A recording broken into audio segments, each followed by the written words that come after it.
If your steering wheel has more traction than your actual tires, that's a big O no. Thankfully, for all your car's big O no's, there's always a big O yes. Now through February 2nd, buy 3, get 1 free on select sets of 4 Aspen Touring AS or Mesa AP2 brand tires with paid installation purchase. Big O Tires, the team you trust. Disposal fees extra and up to 10% shop fee based on non-discounted regular retail price not to exceed $35 where permitted. See store for pricing. Eligibility may vary. Not valid with other offers. At participating locations, no cash value.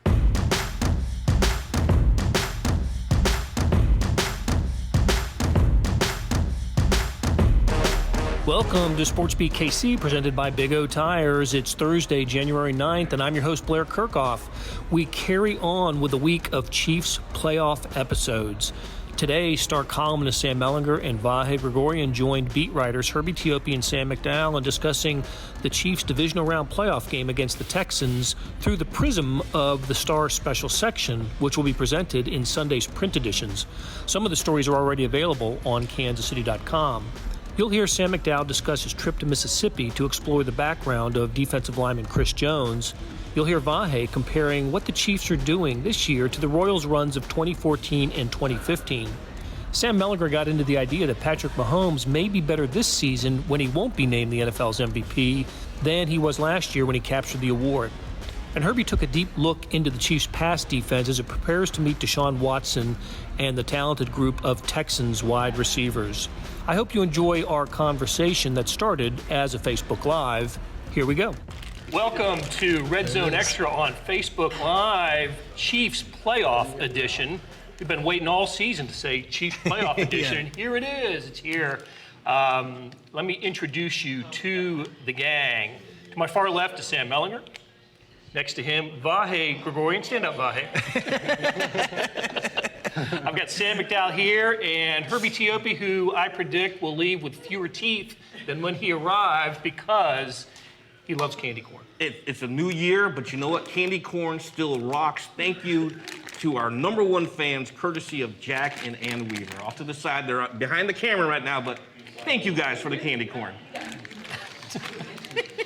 Yeah. You know, that's the great thing about the candy corn is that Herbie doesn't need to share that with anyone. He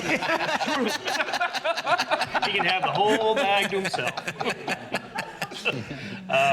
You all know the drill here. We talk Chiefs and we take your questions and try to get to as many of them as we can. We are coming at you from Big O Tires. A Big O Tires so nice that we've been here twice.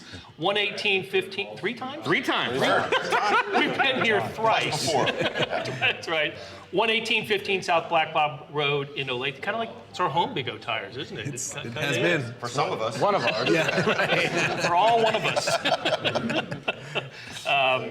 So we are going to talk Chiefs, and I thought what we do today is we put together a special section for the Star. It'll be the Sunday print editions. A lot of the stories are on kansascity.com right now and accessible through the Red Zone Extra app. But I thought what we do is kind of get into some of the topics that we covered in these special section stories. They're all, relevant to the game on Sunday against the Houston Texans, 2 o'clock kick at Arrowhead Stadium. Herbie, we'll start with you because it involves, we always like kind of start this with injuries and news updates. And you wrote about the Juan Thornhill injury and how that might impact the Chiefs. You were going to write about the Chiefs the Texans passing game and Armani Watts and how he figures in. Just take us through what you wrote and how do you think the Juan Thornhill injury is going to affect the Chiefs? Well, the Juan Thornhill injury is going to affect the Chiefs because it's a big injury. There's no doubt in anybody's mind that Thornhill and Tyrann Mathieu, those two on the back end of coverage, helped turn around what was a pass defense that ranked 31st last year. They finished the 2019 season ranked 8th in the league.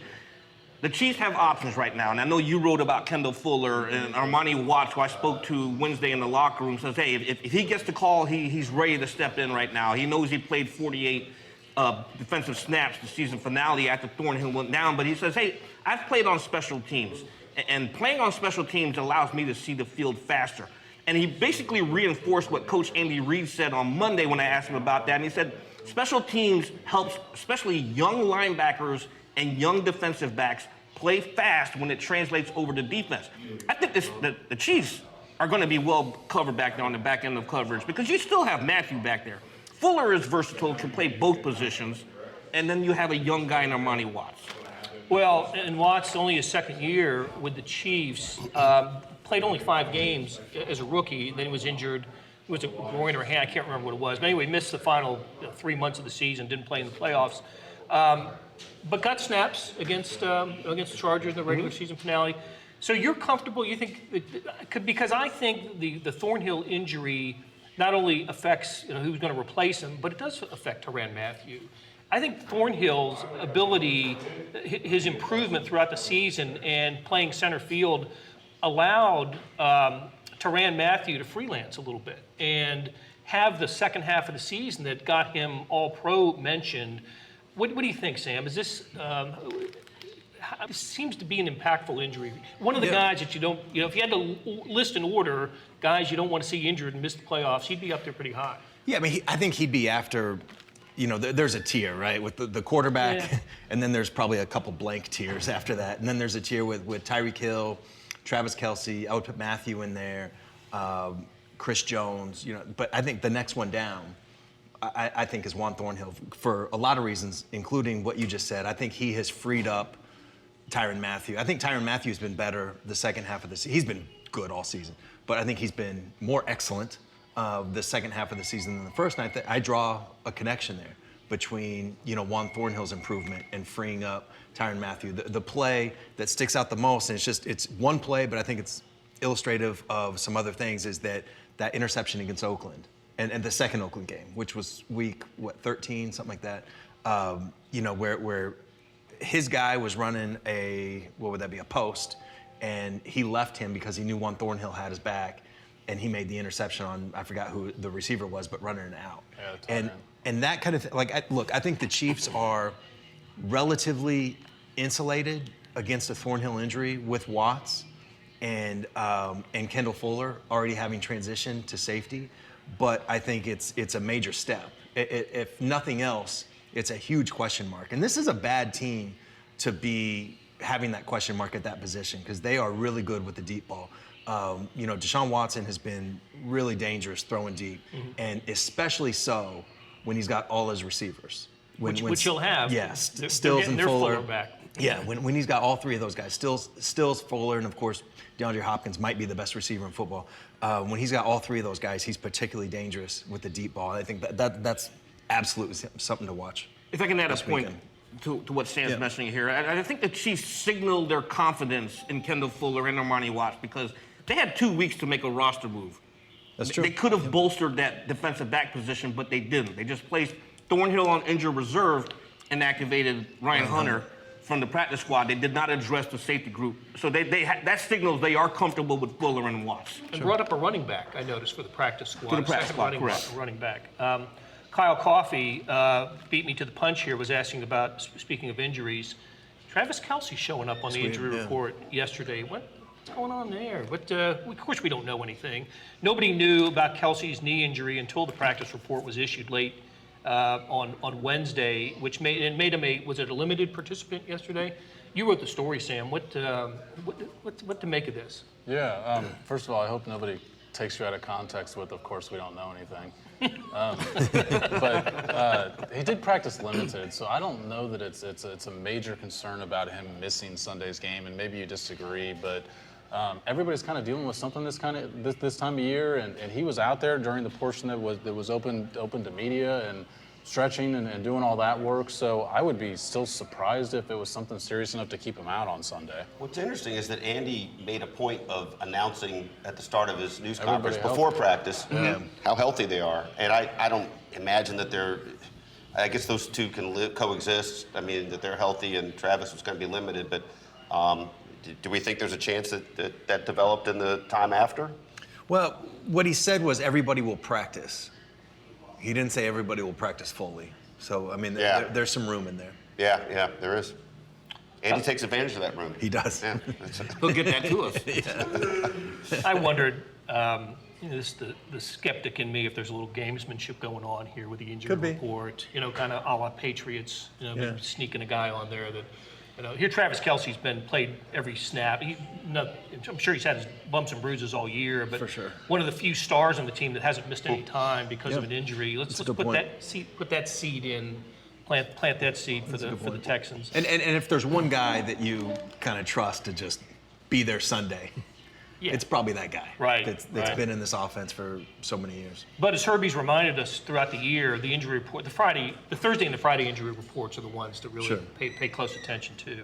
So, as I said, we're going to talk about some of the stories that you will read either in the Sunday print editions of the Kansas City Star or online at kansascity.com now. Vahe, let's start with you. You wrote a story that we've talked about a lot over the, as the Chiefs have built this Andy Reid, program, and the fact that we all covered the Royals in 2014 and 2015, their championship run, there's a similar feeling to it, isn't there? There is a similar feeling, and as so often happens when you have a theory and you run it by Dustin Colquitt, he leads you in a direction that helps. And so without giving away too much of the story, I spoke with him, and he immediately went into some of the comparisons, including being summoned into Ned Yost's office last summer, along with Patrick and Travis Kelce,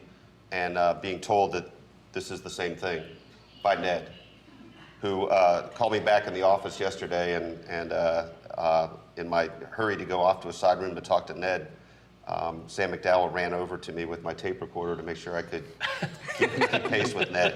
So it became a fun story to work on. And rest assured that Andy Reid is Ned Yost's coach, Patrick Mahomes is Ned Yost's quarterback, and Sam Mellinger is not Ned Yost's columnist. No, I'm kidding.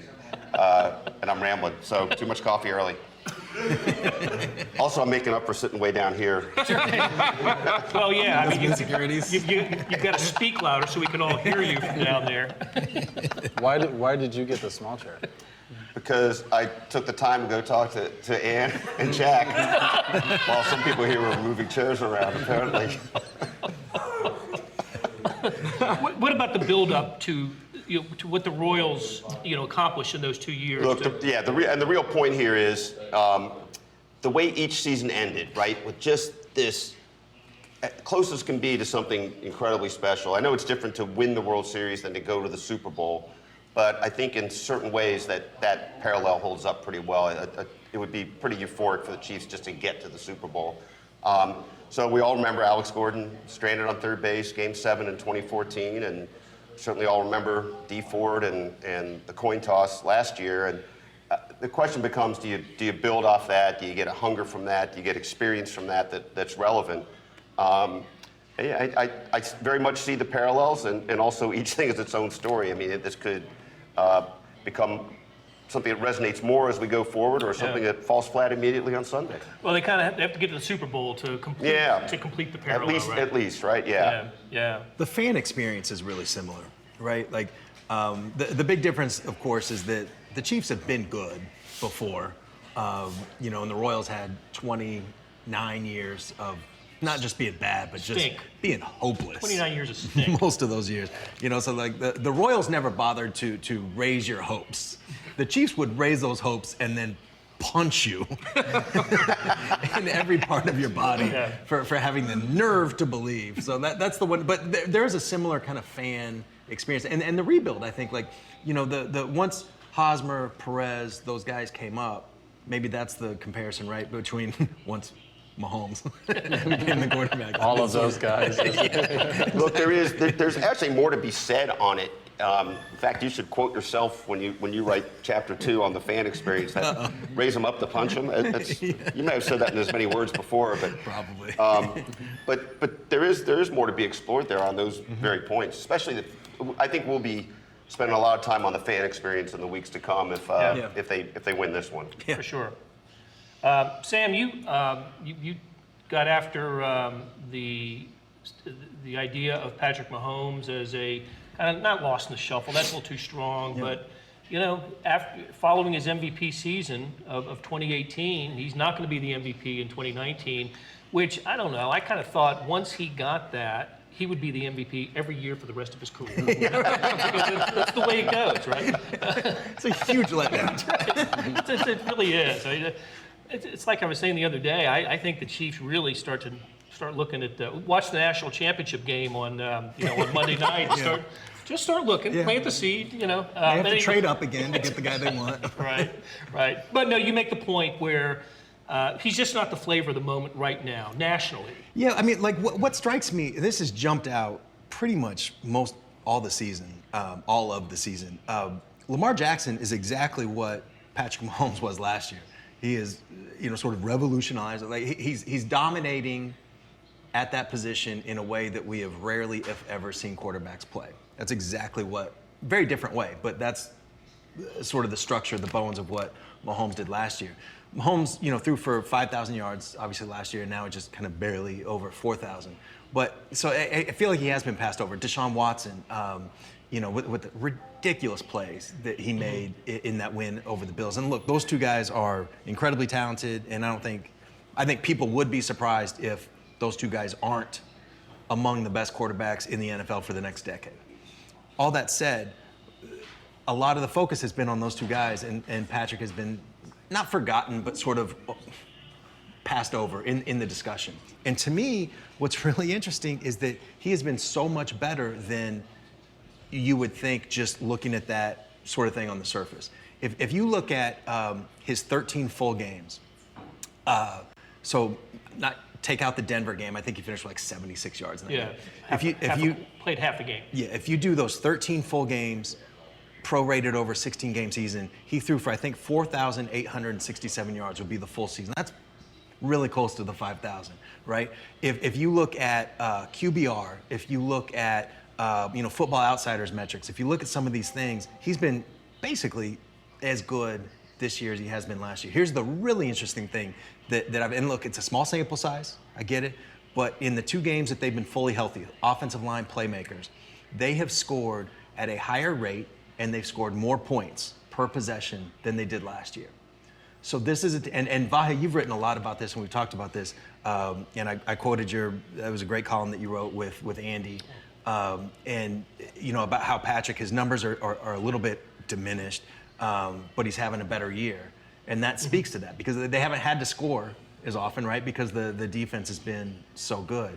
But it's really interesting to me that this guy, when they're fully healthy, he has led his offense to more points per possession and more, sort of scoring possessions in total than they did last year. And nobody's talking about it. And now that thing is supported by a really good defense. It's setting up really nicely for them. Just a thing I wanted to ask you, and you drilled deeper on some of these things.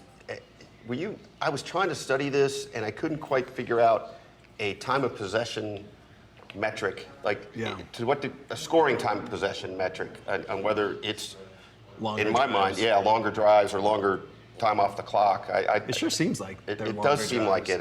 And this was one of the points you made, like one of the points that Andy made for you in your column, right? That defenses are playing really just number 1, 2, 3 priorities are to take away the deep pass, which in itself can lead to longer drives because now you're going to pick them apart underneath. I mean, how many plays last year, right, where they're just long touchdowns? And I thought Andy had a great point in your column about the Chargers, and I think he's probably exaggerating to make a point, but basically the Chargers made like one play where they weren't, taking the top off, and they killed him for that 47-yard pass to Tyreek. I think about Mahomes' first touchdown pass of his career was the slant to Tyreek Hill that went for 65 yards or whatever against the Chargers 2 years ago. And you just haven't seen, I think about the first one this year was the Sammy Watkins touchdown reception. Yeah. But you just haven't seen many of those types of first series, first set of downs, touchdowns, because he caught the defense off guard.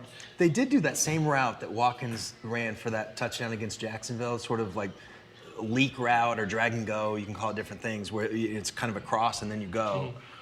The only other time that I can remember that going for a touchdown was it was Tyreek, but it was Matt Moore as the quarterback at Denver, in that Denver game. It's a great route. I'd be relatively surprised if we don't see that again at some point in the postseason. Do you guys think that we'll see a little more creativity, a little playbook creativity this weekend? Has Andy Reid been holding stuff back? Should he? I mean, is that It wasn't like they still needed to continue to win throughout the regular. It's not like they had this thing clinched in week 14. They had to keep trying to win games toward the end of the season. Does Andy still have something up his sleeve, though, that we might see in the playoffs? Yeah, I think he absolutely will. I mean, when you think of some of the great offensive minds in the National Football League, your Josh McDaniels in New England, your Sean McVay in Los Angeles, Sean Payton, and Sam knew I was going to drop this one, Sean Payton in New Orleans, and even Andy Reid. These guys are brilliant. You know, you don't necessarily it doesn't even necessarily have to be new. It could be something they used 5-6 years ago that you don't see on tape anymore, because most teams will go back 3 or 4 games when they're reviewing the tape, and then they also have a template of what to expect from a coach. Obviously, the Houston Texans are reviewing what happened in week 6, but I don't know how you guys felt about this, but I felt like in the regular season finale, it was kind of vanilla. Yeah. I didn't really, we didn't see a lot of creativity out of the Chiefs offense. They just pretty much stuck to something very simple. And that's probably designed so you don't give the Texans something to look at. It wouldn't surprise me if you see something new, some new wrinkles this weekend. Patrick Mahomes said yesterday that they've been practicing plays all year that they haven't run yet. So we'll see something that we haven't seen yet. The last time that an Andy Reid protege made it to and won a Super Bowl, they were in the Philly special, right? That they hadn't run before. Like, I don't think Andy Reid, like, maybe I'm just too fanboy on Andy Reid in this part, but like I don't think his like creativity is just limited to 16 games. Correct. You know what I mean? Like he's got enough that he can empty the bag here a little bit. And like, Kansas City special, maybe we'll see it. You know, Andy's a pretty humble guy, I think, right? I mean, he doesn't thump his chest, but every once in a while he does feel kind of the need to drop in that, you know, we've got 7,000 plays and we can dial. We got more. I mean, he said that it sort of earlier for effect, maybe about a month ago. Just drop that in there, and I think that's very true. I think part 7,000. of the. I think he said 200, but I think one of the things about Andy Reid's offense is I'm not sure how number of plays are in the Chiefs playbook, but I think there are 20 variations for every play. Absolutely. Bingo. Different formations. Different formations. Yeah. You line up the tight end, or you put somebody in motion, and it may be the same play, but it gives them a different look, and that's what confuses it. You think you've got a team Chief scouted, and based on formation, and then all of a sudden they shift something, and it could be the very same play with a different look. no team would share a playbook with you, obviously. But if you really did all the numbers, all the possibilities within each play, right after the formation changes, you can run them from different formations, different options within the play. It probably is something like 7,000 different things they could do to you. I mean, there's sight reads and all kinds of yeah. All right, Sam McDowell, we're going to read a story about Chris Jones. Yeah. And what an interesting guy with an interesting background, and you went to Mississippi. Yeah. To talk to him. What did you discover about Chris Jones? A lot. It's probably kind of tough to describe without giving everything away, but he is from small town Mississippi. Population of, I think, 3,700. Didn't play football until sophomore year of high school because he couldn't afford it. And there's just a lot more in his background, stuff that continues to weigh on him today with his dad. And like I said, I don't want to give the whole thing away, but there's definitely some issues that he has to currently deal with while he's having this first career Pro Bowl season. He's led the Chiefs in sacks 2 years running, and I think a lot of times we look at these guys as kind of what they do on the football field. And this tells you that there's a lot more going on with him off the football field. So while it's about an NFL player, it's very little. The story is very little actually about the football on the field. Seems being humble. It might be the best story that we've had on the Chiefs in quite a while. You should absolutely read it. He's such a good athlete. Basketball was a big part of his background. Yeah. I mean, we see him play basketball. As we continue to see in the locker room, right? Yeah, we see some basketball, almost half brawls every day in the locker room. So, but he played basketball. He took a spill yesterday, and he's on the ground, and for a moment, whoever was standing next to me thought it was his ankle had twisted off, but it was a shoe. Okay. He almost took out Armani Watts on a fadeaway jumper. My story's safe, though. Get that thing posted. He played basketball his entire life. There's a basketball court actually right behind his grandma's house where he grew up. And he kind of thought he was going to be an NBA player, told teachers he was going to be an NBA player, and then started playing football, basically, and realized how good he was at it. How important has he been to the Chiefs this year? Switching, basically going from outside to inside with the acquisition of Frank Clark and the acquisition of Alex Okafor and Emmanuel Ogbah, the development of Tano Passanio. It's given the Chiefs the ability to move him inside and let him kind of do the thing he does best, and that's get to the quarterback. Yeah, I always think that if you've got an NFL defensive line, you kind of rely on those outside guys to pressure the quarterback, and anything you can get from the interior is bonus. And they've gotten 24.5 sacks from him in the last 2 seasons, just from. And I know he has played outside a little bit, a lot in that Vikings game when they were missing more guys, but now that they have Suggs back, they've put him more on the interior. And if you can get the outside guys to move the quarterback up in the pocket, I mean, that's how the Broncos won a Super Bowl a few years ago, was because Von Miller and DeMarcus Ware were so good on the outside that I think it was Malik Jackson was able to get a lot of pressure on the interior. And that's kind of the setup that the Chiefs envision. He's too quick, and he's got multiple moves. You can't just sit on a spin or sit on he's he's too much on the interior for those guys. But one thing about playing the Texans, and then if they win, playing either the Ravens or the Titans, is the Chiefs are going to have to be stout in the middle, right? Yeah. And because all those teams have pretty good running games, especially in that other game. The Texans rushed for, what was it, 192? 192. 192. And 3 touchdowns. Yes. Look, so Chris Jones, huge impact for this team, terrific player. I think he will continue to be a Chief, whether it's with the franchise tag. But I think for the playoffs, for the at least this game on Sunday, and then possibly the AFC Championship game, rush defense is pretty important for the Chiefs. What do you think, Herb? Oh, absolutely. Because what you want to do is you can turn the Texans into one-dimensional team. And the Chiefs' pass defense is just ridiculously good. I'm going to throw a stat at you. This is actually from my section story, but they've allowed just one wide receiver to top 100 yards receiving in a single game this year. And it's interesting because the Chiefs players know it, too. I walked up to Severus Ward yesterday. I was like, I'm going to throw a stat at you. You guys only allowed one wide receiver to have 100 yards. You know who it is? He was like, DJ Chark, week 1. Oh, they're well aware of that. And that is a stat to be proud of. Yes, it's 4 total have hit 100 yards, but their ability to shut down wide receivers is tremendous, and they can do that again here. DeAndre Hopkins is a 3-time All-Pro, 3 consecutive 1,000-yard receiving seasons. He had 9 catches for 55 yards on 12 targets against the Chiefs back in Week 6. That averages out to 6.1 yards per catch. They can shut down the outside. You can shut down the outside. Now you turn the Texans into a one-dimensional team, and you have you have 2 players on defense who did not play that first time around, and they are essential in the middle of the defense. Chris Jones and Anthony Hitchens. Turn them into a one-dimensional team. You've got Suggs on the outside now, who is really effective at sealing the edge there. Maintain your gap discipline and keep Deshaun Watson in front of you. They can do it. I'll tell you what, that's why I think one of the important players that it's going to get a lot of the Chiefs' attention on defense is Duke Johnson. Just his ability to catch the ball out of the backfield, which has been something throughout the season that the Chiefs have had an issue with. Mm-hmm. He's not a 100-yard rusher type of guy like Carlos Hyde was, had 116 against the Chiefs in the regular season game, but Duke Johnson touched the ball 6 times in the Bills win and averaged about 12 yards per touch, rushing and receiving.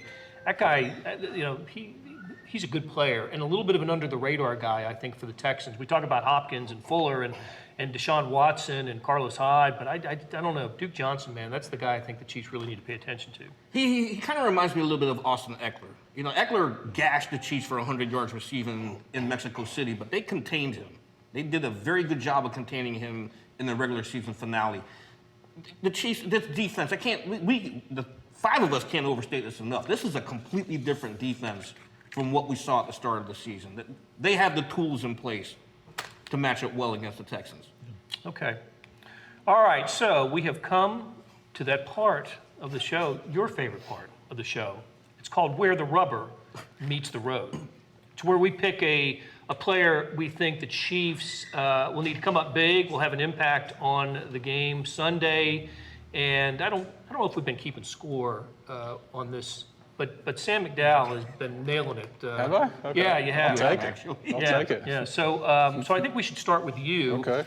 Because of this, because I know what you do. I come to you last, and you just sort of filter through what everybody else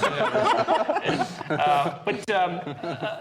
So we usually have an additional question for that, and so the additional question today is going to be: I was talking to and a story that I'll write later today. I was talking to an odds maker about the Chiefs and postseason play. The Chiefs, Sam, you mentioned this earlier about the Chiefs' postseason history, and we spent a lot of time last week talking about the misfortunes, the misfortunes of Chiefs in the postseason. The Chiefs have lost, I want to say, 4 of the 5 playoff losses under Andy Reid have come with the Chiefs as the favorite in that game, betting favorite, right? New England, the exception. Yeah, New England in couple years 2015, ago. right? Yeah. So, they beat even when they played the Colts in 2013, the Chiefs were a slight favorite in that game, right? 2013. So Steelers, Titans, Patriots last year, they were a 3-point favorite. So, I mean, they lose in the most gut-wrenching way, right? It's not just that they lose, how they lose. So I was talking to this odds maker about Chiefs and postseason, and so what he did is he provided me with an over/under on how many years he thinks it'll take for the Chiefs to win a Super Bowl, and he set that at the year 2022. So what I'll ask you The is season, the 2022? 2022 season. Okay. Chiefs will have won a Super Bowl. We include the 2022 season. So this season plus 3 more, right? Or, 2021, 22. Will the Chiefs have won a Super Bowl by the 2022 season? So kind of an over/under, right? If you take the under, that means you think the Chiefs will accomplish that. If you take the over, it'll be longer than 2022. Now, given the fact that the Chiefs haven't won a Super Bowl in 50 years, there's a little bit of history against them here. But so that'll be the second part of the question. Who is your rubber meets the road player for the Chiefs this weekend? And over/under Chiefs winning the Super Bowl 2022, Sam McDowell. The player this week, I'm going to go with Tyreek Hill. The Texans' weakness, I think, is in their secondary. They're also kind of banged up a little bit there. They're, I think, 28th against the pass this year in the NFL. Yeah. So Tyreek Hill tore him up despite playing, 50% of the snaps in their first meeting. Yeah. I don't think they have a guy that can cover Tyreek Hill. And so I also don't think that they have the same sort of scheme that the Patriots do, to where they have the ability to take him away with the way they scheme against him. So if they do, I think they're going to expose themselves in so many other areas that I don't think it's really worth it. So I think Tyreek Hill's going to have a big day. I'm going to take the under. So Chiefs win a Super Bowl sometime in the next basically 4 years, right? 4 opportunities. Yeah. This year and then 3 after that. Okay. So old takes exposed can come back at me. All right, Herbie, you're next. I'm going to go Chris Jones. I think what you saw with Deshaun Watson against the Bills is not going to happen against this Chiefs defense, where he bounced off of 2 defenders back there. Jones is going to be able to wrap him up. Suggs is going to be able to wrap him up. Hitchens will be able to wrap him up. So Jones is my where the rubber meets the road player. I'm also going to take the under. You got to take a look at the foundation that the Chiefs have right now. Travis Kelce, 4 years from now, is he still going to be operating at a high level? Tyreek Hill, receivers in their prime right now. Running backs, maybe they address that. I know a lot of people like Damian Williams, but I like to see them add a bona fide stud back there. The defense is young. This is the time to do it. You got 3 to 4 years to win a Super Bowl. The Chiefs are going to bank it. They're going to take it home. All right, before we continue, let me a little bit of a clarification on the over/under question. It wasn't just that the Chiefs would win a Super Bowl. It's whether the Chiefs would win a Super Bowl or the Royals a World Series. It was the Kansas City Pro Sports team winning a championship by 22. So does that change? No. Okay. So, Sam, what do you think? I mean, I'd be really surprised if the Royals part of that bet cashes in by 2022. Yeah. I feel like that over/under is a complete trap for people to bet the under. That said, I will take the under. I think this team is just really set up with. They've got a stable infrastructure with coaching, with a front office that has filled out the roster. Most importantly, with a 24-year-old reigning MVP quarterback. I think that's the kind of thing where you knock on the door often enough, it's going to open. In the spirit of kind of avoiding the rubber meets the road question, I'm going to take. Let me guess. War paint. I'm going to take Mike Pennell as a sort of representative of the run defense. I think that we talked about it. Herbie brought it up. 192 and 3 touchdowns the first time they played. This is a completely different defense. I think we all accept that.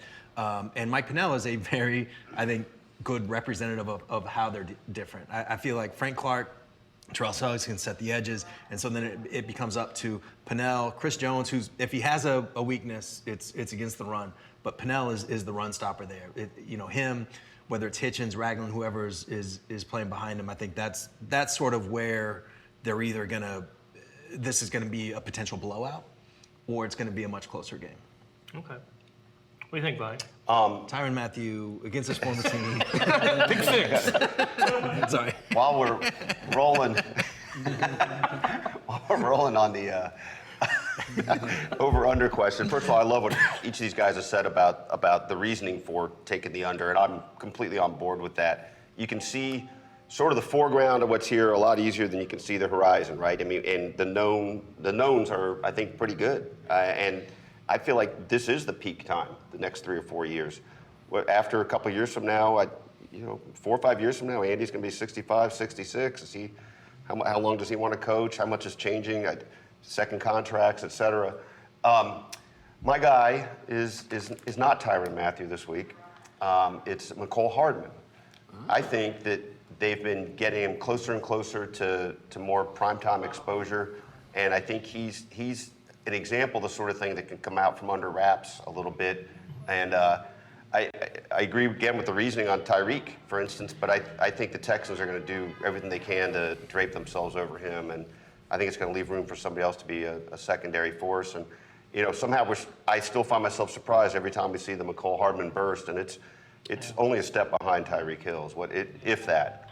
If he were trying to chase down Damian Williams, he would get there as well, is what you're I think he would, although Tyreek suggested he would have caught Mecole on the 104-yard return, and he would have passed him and given him the deuces. I'd pay money to see that one. That needs to happen. Yeah.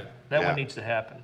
I'm going to go rubber meets the road. I'm going to stay on the defense, following a couple of them. I'm going to go Daniel Sorensen. And we talked about Armani Watts and Kendall Fuller and how they're going to need to, kind of step up. But I think Daniel Sorensen's going to. I think he's going to be the spy. I think he'll be the Deshaun Watson spy in this game. It'll be his job to help contain Watson.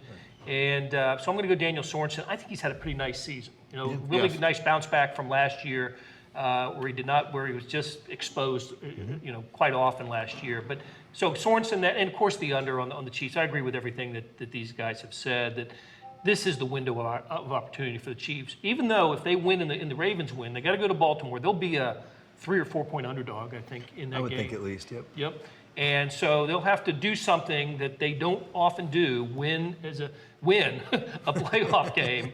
But I'm gonna say yes on the Chiefs. Hey, before we go, one topic we didn't cover that I think will be a subject of a story here. Eric Bieniemy, head coaching job. Let's just say doesn't look like it's going to happen for him this year unless the Cleveland Browns pull off an upset and hire him, which I actually think would be a pretty good place for Eric Bieniemy. But will Eric Bieniemy be a head coach by the end of next season? Because it doesn't look like it's going to happen this year. Washington, Carolina, New York Giants, Cleveland Browns all opened up, and he's still, and he interviewed and the Cowboys, right? So 5 jobs. He interviewed for several of them. 3 that we know of. Yeah. This year. And didn't get jobs. So will Bieniemy be a head coach by the end of the 2020 season? That's the $1 million question, because to me it's a head scratcher that Bieniemy has not been hired.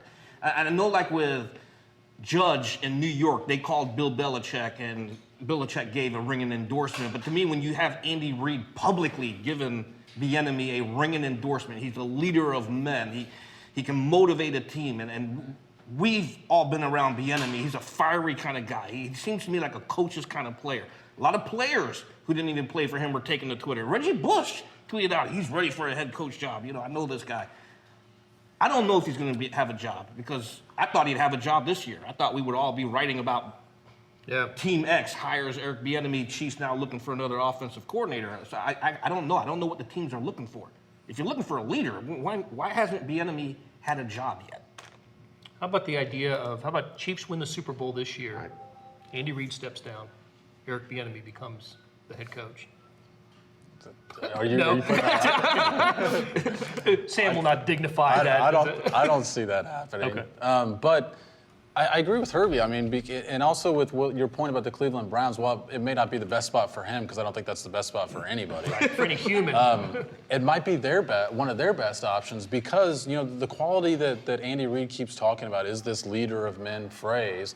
And, of course, what does that really mean? But he's got a presence with those players. And Cleveland needs somebody that has a presence with those players because they need some discipline.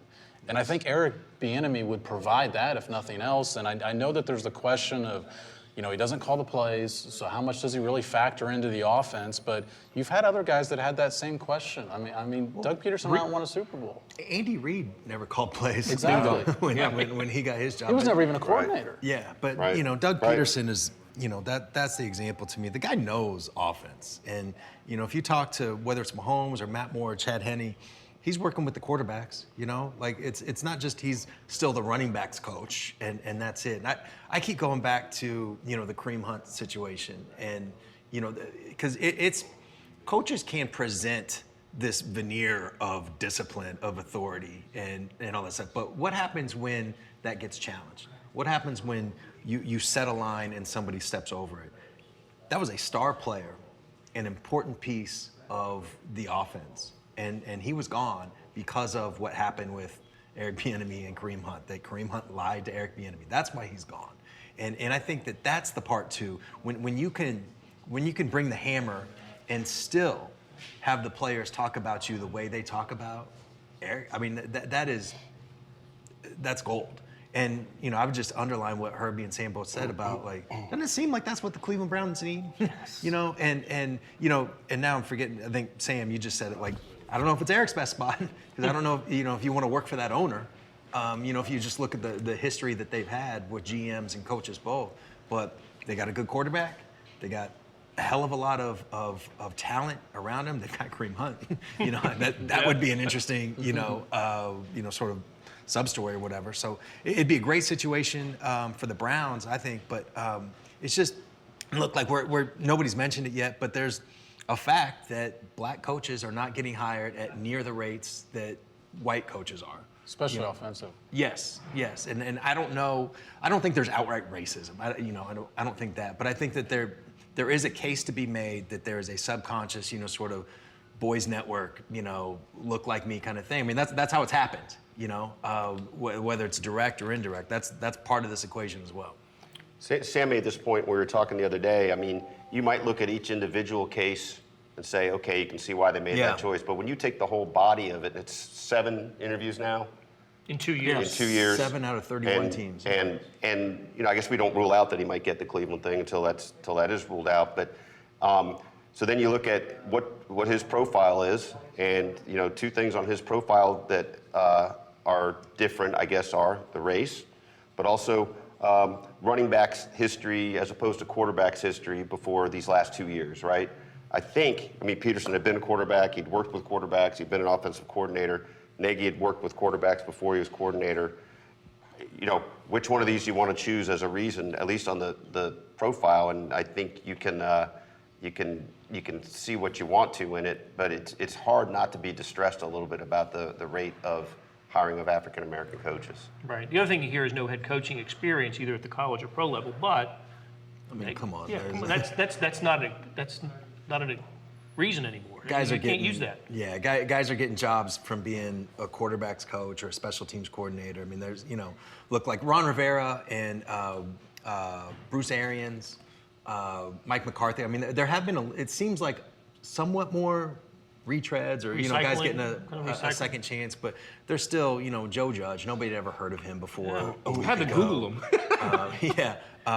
Zach Taylor. I mean, there's a lot of examples. Cliff. I mean, Cliff Kingsbury got fired.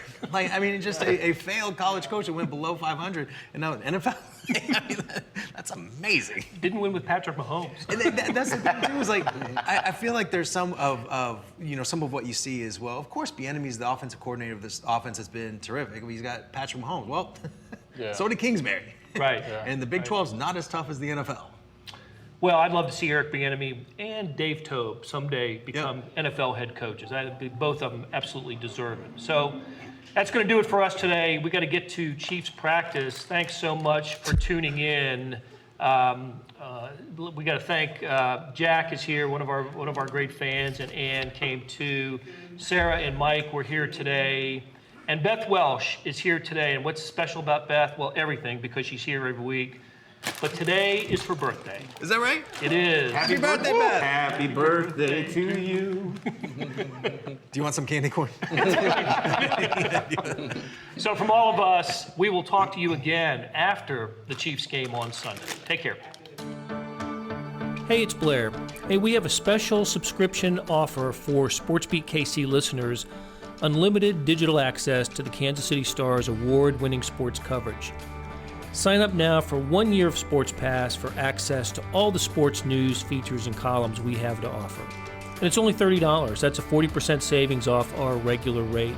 For your convenience, your subscription will automatically renew after the initial term at $50 unless you tell us to cancel. A lot of subscription services won't tell you that. They'll just sneak it on there. We just told you. Your subscription helps support the sports coverage of kansascity.com and the Kansas City Star. Please visit kansascity.com/SportsBeatKC offer to get this special offer. And as always, thanks for listening. That'll do it for another episode of SportsBeat KC presented by Big O Tires. Thanks to Randy Mason for producing today's episode and to Beth Welsh for producing the Facebook Live. Please rate, review, and share SportsBeat KC where you can do that. It helps. And we'll be back on Friday with another episode. Talk to you then.